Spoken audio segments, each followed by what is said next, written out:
Kalau berbicara tentang hard skill dan soft skill pasti ya, apalagi seperti tadi saya bilang, kalau ini mau dijadikan bukan hanya hobi tapi juga sebuah bisnis usaha, dalam arti bukan hanya self employed, hanya bekerja sendiri, ngomong sendiri, tapi is a business on its own. Hard skill ya berarti kita harus tahu business management seperti apa, financialnya seperti apa, marketingnya juga seperti apa, bikin strukturnya juga seperti apa, leader timnya seperti apa. Tapi soft skillnya itu ya lebih kayak kemampuan untuk bisa berbicara secara efektif dan efisien, untuk bisa menyampaikan message yang ingin disampaikan.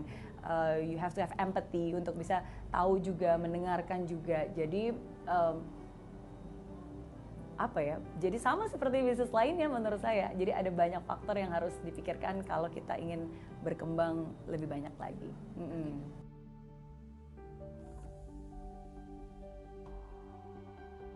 Pertama yang paling penting adalah what is your message? Apa sih yang ingin kamu bagikan? Semua orang itu bisa berdampak. Apa yang kamu ucapkan itu bisa berdampak.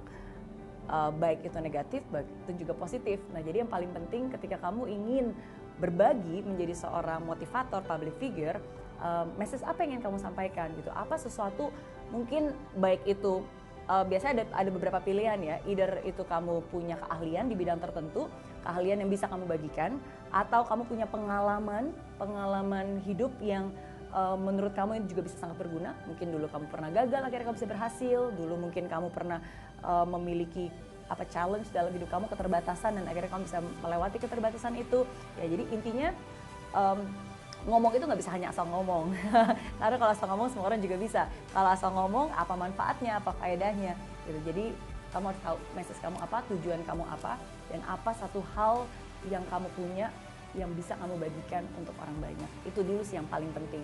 Masalah skill, kemampuan berbicara, pemilihan kata, punchline, itu semua bisa dipelajari belakangan. Tapi yang paling penting adalah ya dari diri kamu sendiri, dari hati kamu, apa yang ingin kamu sampaikan. Itu sih menurut saya yang paling penting.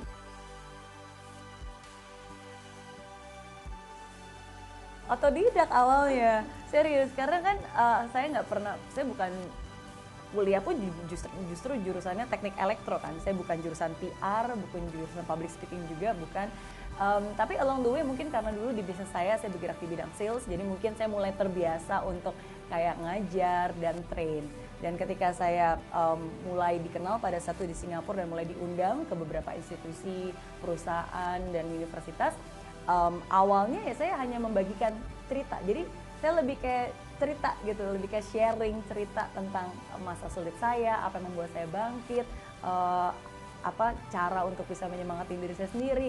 Nah, berawal dari sebuah cerita, lama-lama akhirnya dari situlah saya selalu mengimprove diri saya sendiri. Jadi biasanya kalau misalnya ada seminar itu biasakan mereka punya rekornya ya. Jadi saya biasanya akan mereply lagi dan melihat lagi, oh walaupun memang ceritanya memang seperti itu, tapi ada nggak sih kalimat-kalimat yang mungkin bisa saya perbaiki, atau mungkin engagementnya bisa lebih diperbaiki. Jadi awalnya ya dari otodidak, belajar sendiri, lihat sendiri, improve sendiri, ya learning by doing gitu. Tapi lama-lama ya akhirnya saya mulai